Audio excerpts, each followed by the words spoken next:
आपण संतांच्या अभंगातून ऐकले असेल की कानडा राजा पंढरीचा. मंडळी, देवाच्या पुढे तर जातपात अजिबात नसते, परंतु संतांनी आपल्या अभंगातून म्हटले आहे की कानडा राजा पंढरीचा. असं का बरं?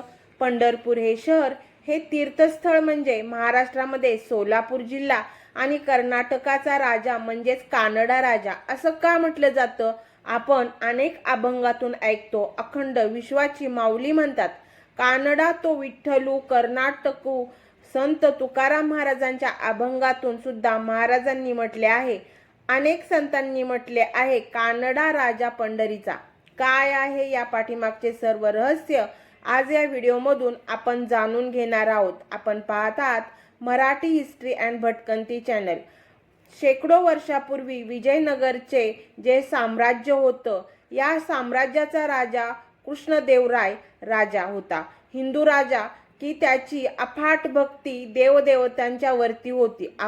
ज्या ज्या ठिकाणी मोहिमेवरती जाई, म्हणजे ज्या भागामध्ये जाई, त्या भागातली जी मंदिरे आहेत, तीर्थस्थळे आहेत, त्यांना तो भेट द्यायचा आणि त्या ठिकाणी जी तीर्थस्थळे आहेत त्यांची सुधारणा तो करायचा. एवढा राजा भक्तिवंत राजा होता.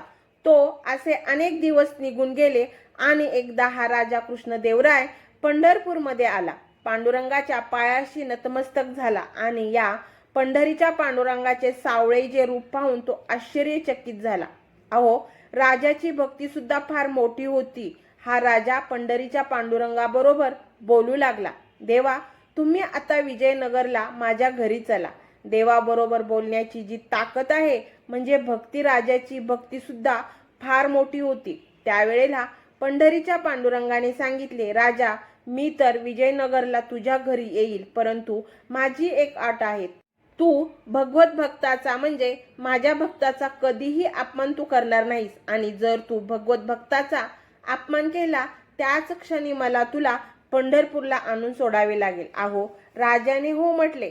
तर त्या पंढरपूरहून आता विजयनगरला देवाला घेऊन जायचंय. कसं? सन्मानानं. तर त्या काळी पंढरपूर पासून विजयनगर पर्यंत ब्राह्मणांची लाईन या राजाने लावली आणि हातोहात पांडुरंगाची मूर्ती विजयनगरला पोहोचवली या राजाने. आता गेल्यानंतर देवाला ठेवायचे कुठे? मंदिर तर नाही, म्हणून या कृष्णदेवराय राजाने आपल्या महालामध्ये देवाला ठेवले, प्रस्थापित केली मूर्ती, आणि दररोजची सकाळ संध्याकाळ पूजा आरती त्या ठिकाणी होऊ लागली. जसं कोणार्कचं मंदिर तसं भव्य मंदिर पांडुरंगासाठी या राजाने बांधण्यात चालू केलं. उत्तम प्रकारचं असं मंदिराचं काम चालू झालं. हजारो कारागीर मंदिराचे काम करू लागले आणि याच वेळी पंढरपूरमध्ये मूर्तीच नाही, मंदिरात आषाढी वारी जवळ आलेली. येणारा प्रत्येक भाविक, येणारा प्रत्येक वारकरी मंदिरात देव नाही म्हणून फार दुःखी झाले. मंदिर ओस पडलेलं दिसू लागलं. ते असं की जसं देहामध्ये प्राण नसल्यानंतर तो देह काही उपयोगीचा नसतो, असं मंदिर दिसू लागले. त्यावेळी एकनाथ महाराजांचे पंजोबा भानुदास महाराज अफाट भक्ती पांडुरंगाची की देवाबरोबर सुद्धा ते बोलत होते, एवढी भक्ती. आणि भानुदास महाराज आषाढी वारीसाठी पंढरपुरात आले. त्यावेळी जे भक्त होते देवाचे, पांडुरंगाचे, सगळे जमा झाले. भानुदास महाराजांना त्या ठिकाणी विनंती केली की महाराज, पांडुरंगाला विजयनगरहून तुम्ही आणू शकता. एकमेव व्यक्ती, दुसरे कुणीही आणू शकत नाही. सगळ्यांच्या विनंतीला भानुदास महाराजांनी त्या ठिकाणी मान दिला आणि भानुदास महाराज चालत दरमजल करत चालत चालत चालत विजयनगरला जाऊन पोहोचले.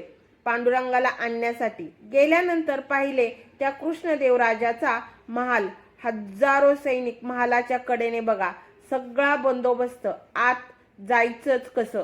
राजाने फार मोठा बंदोबस्त ठेवला होता आणि त्या ठिकाणी त्या महालाच्या बाहेर भानुदास महाराज पंढरीच्या पांडुरंगाचं नामस्मरण करत राहिले. रात्र झाली, पाणी सुद्धा पिले नाही. देवाला मी घेऊन जाणारच इथून, हा निश्चय त्या ठिकाणी केलेला होता. पंढरीच्या पांडुरंगाचे नामस्मरण करत होते. ज्या ठिकाणी पंढरीचे पांडुरंग होते महालामध्ये, देवाला समजले, देवच आहेत ते अखंड सृष्टीचे मालक. त्यांना समजले की माझा भक्त पाण्या वाचून बाहेर बसलाय महालाच्या, जप करीत. रात्रीच्या 12 वाजलेल्या. त्याच वेळेला पंढरीच्या पांडुरंगाने बघा सगळे जे सैन्य होते ना महालाच्या कडेने क्षणार्धात देवाने पाहिली, नजर टाकली, नुसती सगळे सैन्य झोपले त्या ठिकाणी. स्वतः देव बाहेर आले. महालाचा दरवाजा राजाचा दरवाजा खोलला आपोआप. देवाने नजर टाकली तर भानुदास महाराजांना आत बोलवलं महालामध्ये. बरेच वेळ स्वतः भगवंत आणि भानुदास महाराजांमध्ये गप्पा चालल्या होत्या, बोलणं चालणं झालं. एवढी अपाट भक्ती भानुदास महाराजांची होती. आणि त्यावेळेला देवानं गळ्यातला तो जो हार होता तो गळ्यातला हार भानुदास महाराजांच्या गळ्यात घातला. हिऱ्यांचा हार होता. भानुदास महाराज म्हणाले, देवा कशाला हार हा? भगवंत म्हणाले, तुझ्या गळ्यामध्ये राहू दे, नंतर कळेल तुला ते. आणि भानुदास महाराज त्या महालाच्या बाहेर गेले. दरवाजा आपोआप लागला. नंतर थोड्याच वेळात सैन्य सगळे बघा उठून उभे राहिले. केवढा हा चमत्कार!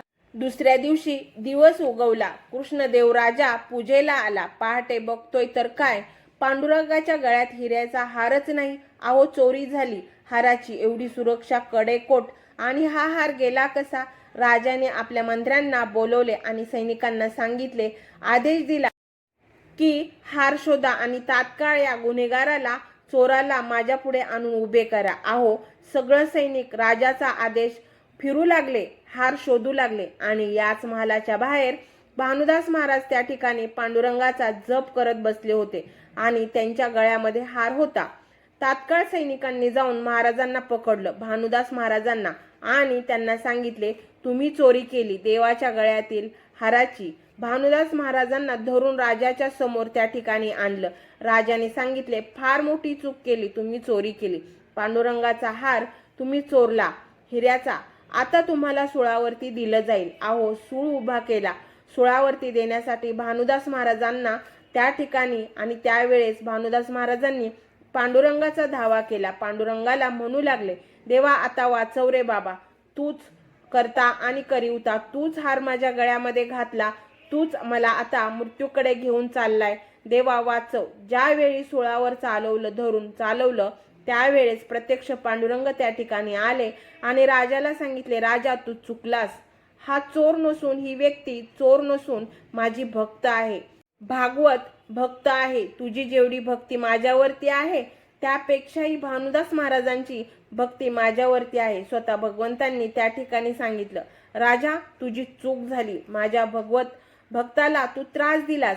तुला आता मला माघारी सोडावं लागेल पंढरपूरला. राजा कृष्णदेवराय राजा फार एकवचनी होता. हा राजाने सुद्धा वचन पाळले. देवा मी चुकलो, मी तुम्हाला पंढरपूरला सोडतो. आणि त्या ठिकाणी स्वतः पंढरीच्या पांडुरंगानं छोटं स्वरूप घेतलं आणि भानुदास महाराजांच्या झोळीत मध्ये पंढरीचा पांडुरंग बसले आणि त्या ठिकाणाहून स्वतः भानुदास महाराज परत चालत पंढरपूरला आले. ती वेळ होती आषाढी एकादशी वारीची. दुसऱ्या दिवशी आषाढी वारीच होती. आदल्या दिवशी पंढरपूरला महाराज त्या ठिकाणी पोहोचले. या पंढरपूरमध्ये लाखो वारकरी, महाराष्ट्राच्या कानाकोपऱ्यातील अनेक राज्यातून त्या ठिकाणी लाखो वारकरी आले होते. देव नाही मंदिरात. त्यावेळेला भानुदास महाराज त्या ठिकाणी पंढरपूरमध्ये पांडुरंगाला घेऊन आले आणि मंदिराच्या पाठीमागे, आणि ते स्थान म्हणजेच पद्मतीर्थ स्थान. तर अशा प्रकारे नंतर पुढे भानुदास महाराजांनी परत विठेवरती स्थापना पांडुरंगाची त्या ठिकाणी केली. त्यामुळे विजयनगरला गेला राजा आपला, विजयनगरला पांडुरंग त्या ठिकाणी गेले राजाबरोबर, म्हणून त्यांना कानडा राजा म्हटलं जातं. कारण ज्या ठिकाणी विजयनगरमध्ये पांडुरंगाला ठेवले होते तो महाल होता, राजाचा दरबार होता राजाचा तो, आणि त्यामुळे कानडा राजा पंढरीचा असं त्यामुळेच म्हटलं जातं. पुरावा आहे, आणि तो पुरावा अखंड विश्वाची ज्यांनी माऊली म्हटलं जातं त्या सद्गुरू ज्ञानेश्वर माऊलींनी दिलंय आपल्या अभंगातून. जगद्गुरु संत तुकाराम महाराजांनी तो पुरावा दिलाय. संत नामदेवांनी पुरावा आपल्या अभंगातून दिलाय. संत एकनाथांनी पुरावा दिलाय. तर सुंदर अशी ही जी कथा खरीखुरी ही आपल्याला जर आवडली असेल तर आमच्या चॅनलला लाईक, शेअर, सबस्क्राईब करा आणि एक छोटीशी कमेंट देखील करा. तुमची एक कमेंट आम्हाला नवनवीन व्हिडिओ बनवण्याची प्रेरणा देते. आणि बेल आयकॉनचे बटन देखील प्रेस करा, म्हणजे माझे नवनवीन व्हिडिओ तुमच्यापर्यंत लवकरात लवकर पोहोचतील. आणि हो, तुम्ही कुठल्या स्थानातून हे व्हिडिओ पाहतात, कुठल्या गावातून, कुठल्या शहरातून पाहतात, त्या शहराचे, त्या ठिकाणाचे नाव तुम्ही कमेंटमध्ये जरूर लिहा, म्हणजे आम्हालाही कळेल की आमचे व्हिडिओ कुठपर्यंत पोहोचले आहेत.